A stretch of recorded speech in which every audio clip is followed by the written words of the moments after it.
بسم اللہ الرحمن الرحیم، السلام علیکم۔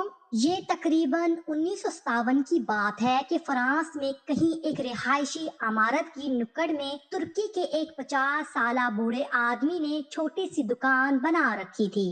ارد گرد کے لوگ اس بوڑھے کو انکل ابراہیم کے نام سے جانتے اور پکارتے تھے۔ انکل ابراہیم کی دکان میں چھوٹی موٹی گھریلو ضروریات کی اشیاء کے علاوہ بچوں کے لیے چاکلیٹ، آئس کریم اور گولیاں ٹافیاں دستیاب تھی۔ اسی عمارت کی ایک منزل پر ایک یہودی خاندان آباد تھا جن کا ایک 7 سالہ بچہ جاد تھا۔ جاد تقریباً روزانہ ہی انکل ابراہیم کی دکان پر گھر کی چھوٹی موٹی ضروریات خریدنے کے لیے آتا تھا۔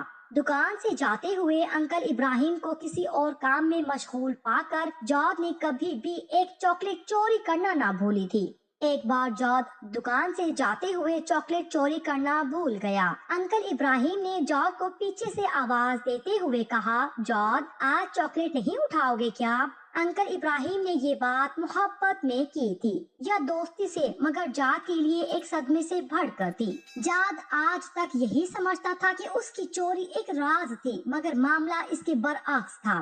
جاد نے گڑ گڑاتے ہوئے انکل ابراہیم سے کہا کہ آپ اگر مجھے معاف کر دے تو آئندہ کبھی بھی چوری نہیں کروں گا۔ مگر انکل ابراہیم نے جاد سے کہا، اگر تم وعدہ کرو کہ اپنی زندگی میں کبھی بھی کسی کی چوری نہیں کرو گے تو روزانہ کا ایک چاکلیٹ میری طرف سے تمہارا ہوا۔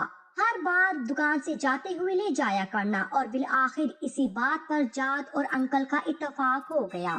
وقت گزرتا گیا اور اس یہودی بچے جاد اور انکل ابراہیم کی محبت گہری سے گہری ہوتی چلی گئی، بلکہ ایسا ہو گیا کہ انکل ابراہیم ہی جاد کے لیے باپ، ماں اور دوست کا درجہ اختیار کر چکا تھا۔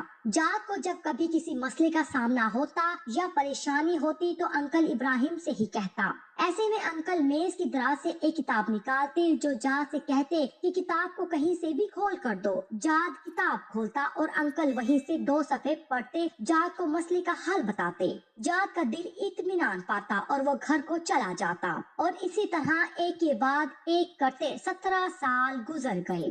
17 سال کے بعد جب جاد 24 سال کا ایک نوجوان بنا تو انکل ابراہیم بھی اس حساب سے 67 سال کے ہو چکے تھے۔ دائی اجل کا بلاوا آیا اور انکل ابراہیم وفات پا گئے۔ انہوں نے اپنے بیٹوں کے پاس جاد کے لیے ایک صندوقچی چھوڑی تھی۔ ان کی وصیت تھی کہ اس کے مرنے کے بعد یہ صندوقچی اس یہودی نوجوان جاد کو تحفہ میں دے دی جائے۔ جاد کو جب انکل کے بیٹوں نے صندوقچی دی اور اپنے والد کے مرنے کا بتایا تو جاد بہت غمگین ہوا، کیونکہ انکل ہی تو اس کے غم گسار اور مونس تھے۔ جاد نے صندوقچی کھول کر دیکھی تو اندر وہی کتاب تھی جسے کھول کر وہ انکل کو دیا کرتا تھا۔ جاد انکل کی نشانی گھر میں رکھ کر دوسرے کاموں میں مشغول ہو گیا، مگر ایک دن اسے کسی پریشانی نے آ گھیرا۔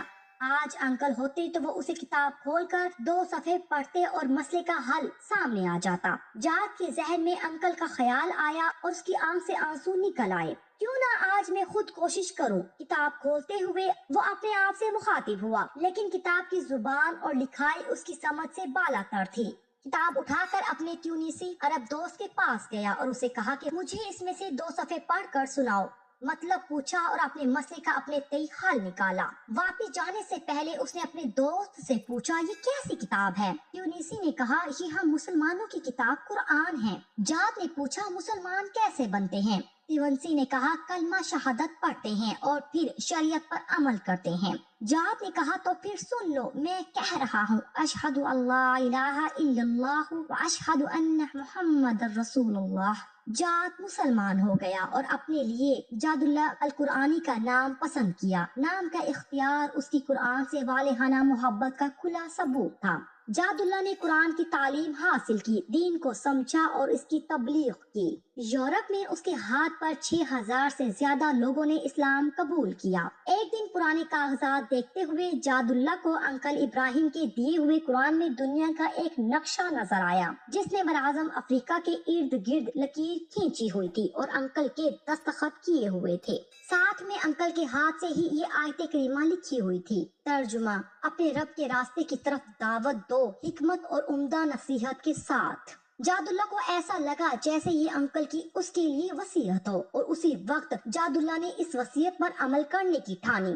اور ساتھ ہی جاداللہ نے یورپ کو خیر آباد کہہ کر کینیا، سوڈان، یوگانڈا اور اس کے آس پاس کے ممالک کو اپنا مسکن بنایا۔ دعوت حق کے لیے ہر مشکل اور پرخطر راستے پر چلنے سے نہیں ہچکچایا اور اللہ تعالیٰ نے اس کے ہاتھوں 60 لاکھ انسانوں کو دین اسلام کی روشنی سے نوازا۔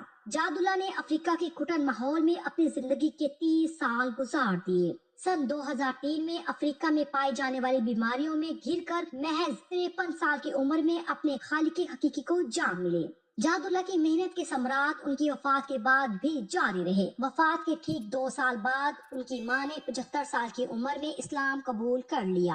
جاداللہ اکثر یاد کیا کرتے تھے کہ انکل ابراہیم نے اس کے 17 سالوں میں کبھی بھی اسے غیر مسلم محسوس نہیں ہونے دیا اور نہ ہی کبھی کہا کہ اسلام قبول کر لو، مگر اس کا رویہ ایسا تھا کہ جاد کا اسلام قبول کیے بغیر چارہ نہ تھا۔